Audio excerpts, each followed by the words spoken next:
Hey everybody, this is Dream, and today we're going to have a nice 7-game Major League Baseball slate. Before I get started, can you guys smash that like and subscribe button?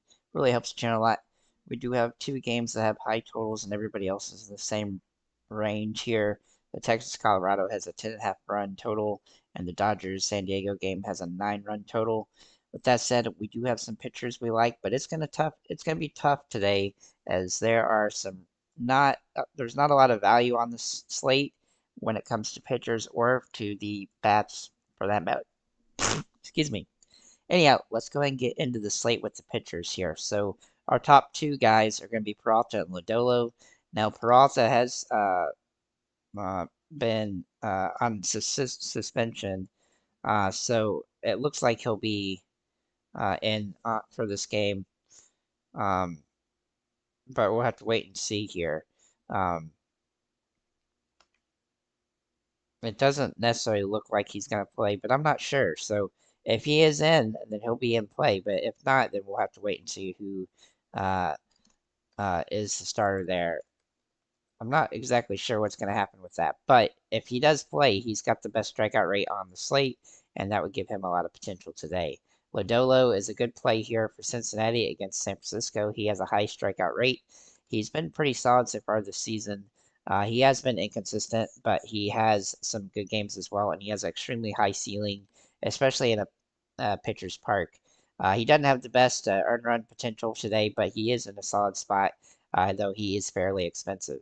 Looking at Bryce Miller here for Seattle, he has a very favorable matchup here against Oakland. He's been pretty solid so far. He does have a high ceiling as well. The strikeout rate isn't perfect, as he does have lower strikeout games, but the matchup is good for him, and that definitely gives us a lot of potential today. Not only that, but he's going to have a really good chance to get the W as well, which he hasn't had in a few games. So I do like his upside here. Despite the lower K rate, he has the best runs against likelihood on the slate.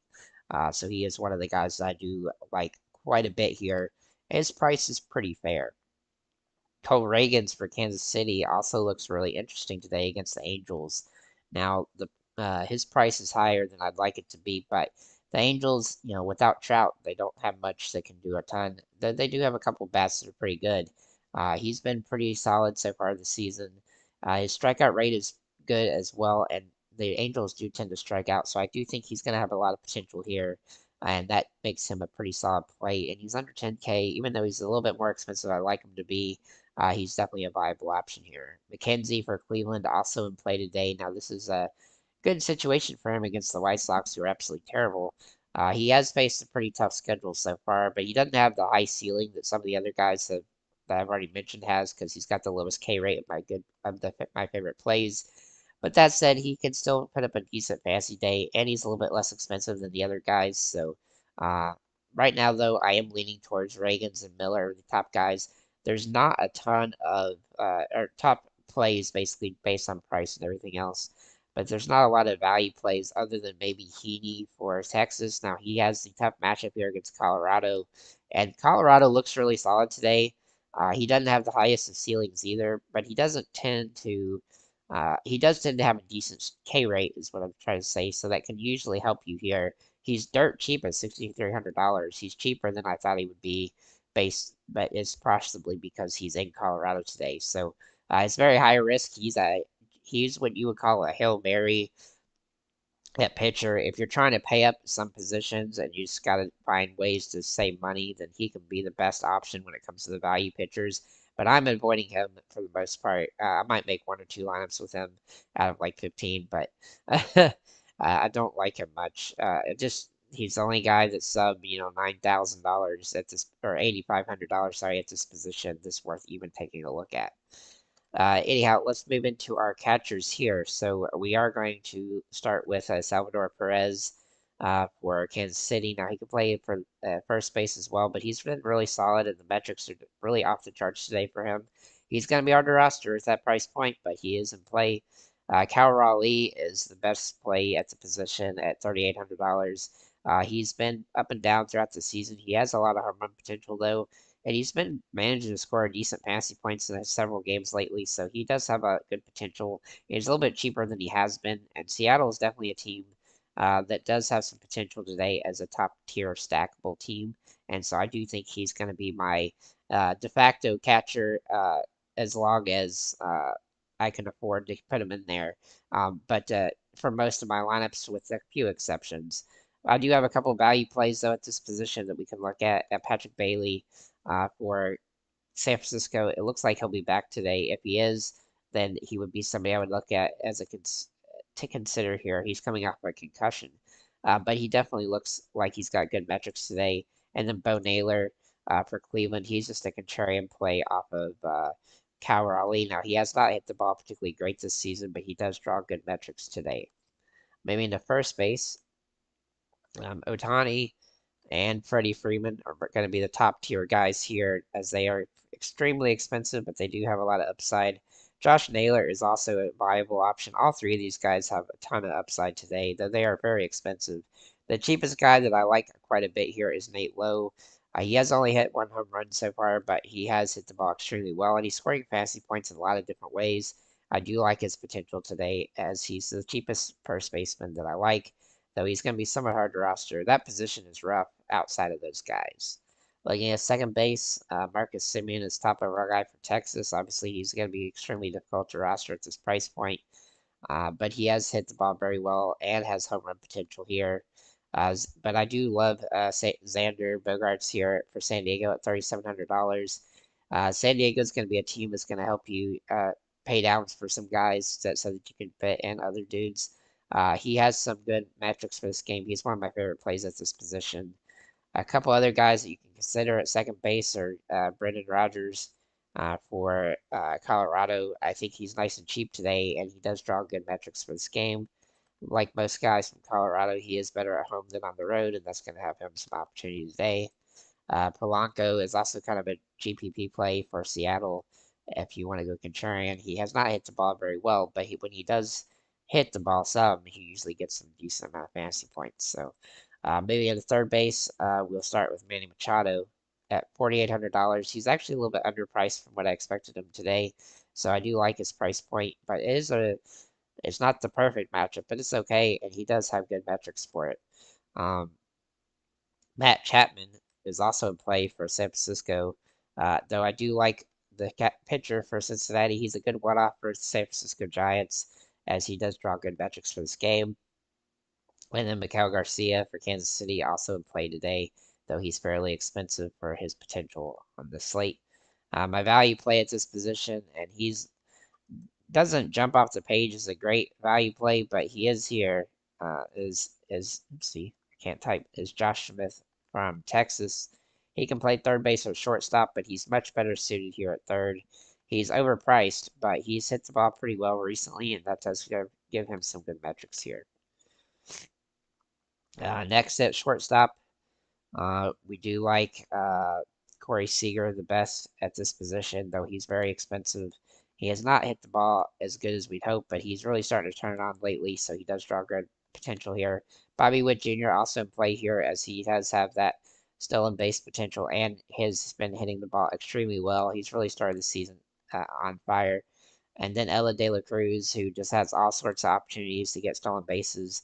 Though this game is away, so that does hurt him a little bit. He had a monster game yesterday. He's been having some monster games lately, and he really does draw good metrics with his steal base potential. But I do like some values at this position as well, like Tovar for Colorado. He is pricey though, so he's going to be hard to roster today. And then Kim, he's probably my favorite value play at this position at $3,900 for San Diego. He's been good in situations, and he does usually score some fantasy points. If we can get him over, 7, 8, 9 fantasy points, we're going to be happy with that at this position. Maybe in outfielders. Now, outfielders have actually kind of rough today. Usually you have a ton of guys that really make sense, but today it's pretty crazy and rough.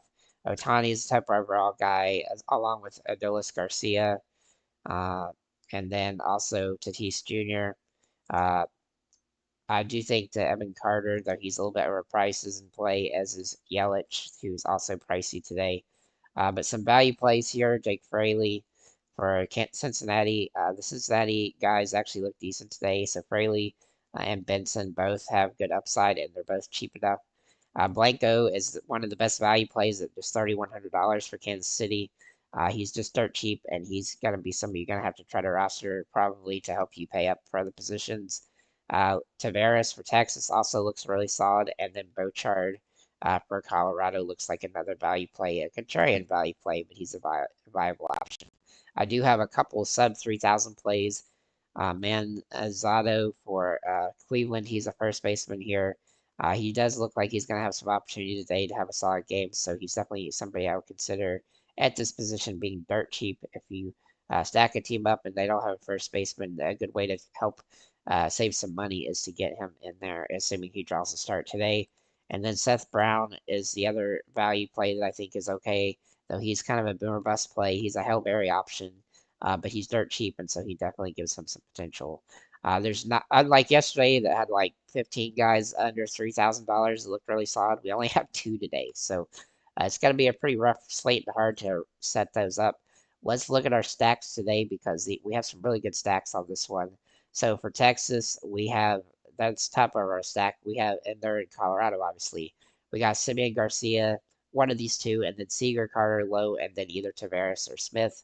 I think that stack's going to be very viable, and you can kind of mix and match these guys, to be honest. But it's going to be hard to roster because it's pretty expensive on the top end. Looking at the Dodgers, it's extremely expensive, but you do have two value plays at the bottom end, so that helps. For the Colorado Rockies, now they are facing Heaney, who is the Hail Mary pitcher, so to keep that in mind. But Tovera, Rogers, Bochard, Montero, and then whoever you like, whoever starts at catcher, you would definitely have some good potential there. For Seattle, Raleigh, Polanco, Rayleigh, Moore, and then either France or Rojas. This is a pretty solid stack for Seattle. I was a little bit surprised as good of a stack as it looks. Looking at Cleveland, Josh Naylor, Bo Naylor both in there, Jimenez, Brennan, and Manzardo. A nice cheap stack for Cleveland, and they have a lot of potential today. For Milwaukee, Yelich, Adames, Frelick, Contreras, and then either Turang or Bowers. I think that's a pretty viable stack today. Looking at San Diego, I really like this one with Tatis Jr., Bogarts, Machado, Cam, and Campusano. That stack seems like it's going to be one of the better stacks of the slate. And then Kansas City with Witt Jr., Blanco, Perez, Garcia, and then either Renfro, Hampson, or Velasquez. I really wanted to like Velasquez today, but he doesn't have the most upside. I think all three of these guys are pretty even. Looking at the next group, these guys are pretty avoidable, but you could do some offshoot stacks here. Sorry, for Cincinnati with De La Cruz, Fraley, Benson, Friedel, and India. But you might want to go smaller on these, like with three player stacks or whatever. But looking at San Francisco, Chapman, Estrada, Conforto, Bailey, and Fitzgerald. This is an interesting stack today, even though it is a little bit of a tough matchup. And then for the White Sox, we do like Jimenez, Sheets, Pham, Vaughn, and Benintendi. This is a very extremely unlikely to be good stack, but it's still got a couple one-offs like Jimenez. And then for the bottom three stacks, these are mostly the avoidable ones. You could choose to one-off guys like Ward, Newbar, or Brown, but there's not a lot to like in these stacks at the bottom. Hope is okay for LA. You know, a two stack of Ward and Hope is not terrible here, but I do like Reagan's a little bit if he does end up trying to start. So we'll have to see about that when it comes to our pitching with Peralta again, if he ends up playing or not. So we'll have to wait and see. But this slate is going to be kind of rough, as you can see with what I have with my current players in here. I only have 4,000 per player, and there's just not a ton of value. But we do have a lot of guys in the 3,500 to 4,000 range, so that's going to help us here. And then hopefully we can pay up for one or two guys at least. So with that said, guys, thank you for liking, commenting, subscribing. If you have any comments or questions, feel free to leave them below. And have a nice day, guys. Oh yeah, we've got the baseball pod. We have some really good games here with the Colorado game. Should be fun. Uh, Hopefully everybody does well in fantasy today. So yeah, thanks for